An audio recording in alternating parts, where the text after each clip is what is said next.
Okay, don't make this mistake with property. I'm going to give you an example, a case study of a classic head versus heart dilemma. So I met a German guy in Singapore recently. He's a manager of a private equity business.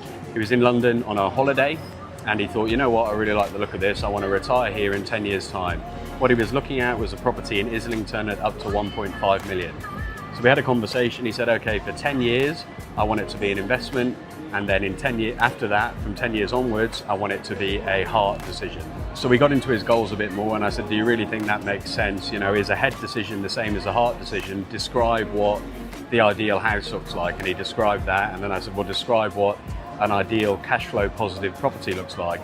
And he described that, and they were two totally different things. So it's the classic head versus heart. Look, London might be a good investment location. I think it's due a bit of a comeback.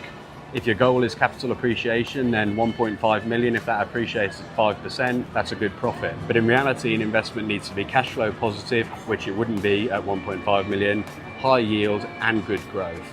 And so we discussed some of the areas where you can do that, and the sort of strategy we reached at the end is, okay, why don't we look at two pure investment properties held within a limited company. You get good growth, say northwest, 31% according to Savills, and in 10 years' time, pull the equity out or sell one and then go and buy exactly where you want to live after you've spent some time renting and living there.